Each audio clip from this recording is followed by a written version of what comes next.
একটা নাম হয় ফাইনার তোর না দরদ দেখাইতে হবে না। হ্যাঁ ফাইন একটা মেয়ে, আমি একটা মেয়ে। ফাইন একটা মেয়ে আর আমিও একটা মেয়ে। আমার যেটা ঠিক মনে হয়েছে আমি সেটাই করেছি। সাত বন্ধু রামায়ণ পড়ে ওটা আট বন্ধু পুরে রামায়ণ সীতারামের মাসে। হ্যাঁ এখন মনে হচ্ছে না তোকে আমি গলা টিপে মেরে ফেলে জানিস ভাই। ঠিক আছে ভাই, শান্ত হও। এখনো তো উত্তর দিতে লাভ নয়। তুমি আগে বাড়ির কেসটা সামলাও, তাহলে এখন কিন্তু পুলিশ চলে আসলে গন্ডগোল থেকে যাবে। তোমাকে বাড়ি চলো। পরে আমি দেখে নেবো তো ভিডিও করে। তৃষা তোকে কিন্তু আমি দেখে নেবো।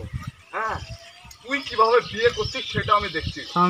ভিডিও ফুটেজ আমার কাছে কিন্তু আছে, এটা তুই মনে রাখিস। এখন এডিটিং এর যুগ। ঠিক আছে এখন এডিটিং এর এদিকে ঘুরে দিবি। তোর এই ভিডিও ফুটেজে কেউ বিশ্বাস করবে না। আগে আমি মীমাংসাটা করে আসি তারপর তোকে দেখছি। এদিকে ঘুরাই দিবি। হ্যাঁ তোর নাম মাইনুল। হ্যাঁ মুর্শিদা ঢুক। তোর বাড়িতে আমি 2 থেকে 3 বার গেছি। থাক থাক থাক বলো। তোকে পাইনি। ঠিক আছে ঠিক তুই আছে। একটা নোংরা চরিত্রের ছেলে। তোকে আমি এইখানেই সাজাতাম, কিন্তু আইন আমার হাত বাঁধা রেখেছে, তাই তোকে আমি মারতে পারলাম না।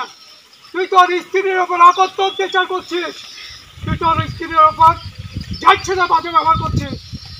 তুই একটা নোংরা মেয়ের সঙ্গে সম্পর্ক করেছিস, বড় করে করছিস। চল থানায়, বিছানা আদালতে হবে। আখেরকে বলে নিয়ে চলো। ও মেয়ে আমরা কাট। ওই গালিটা আমাকে বুঝে দিলা।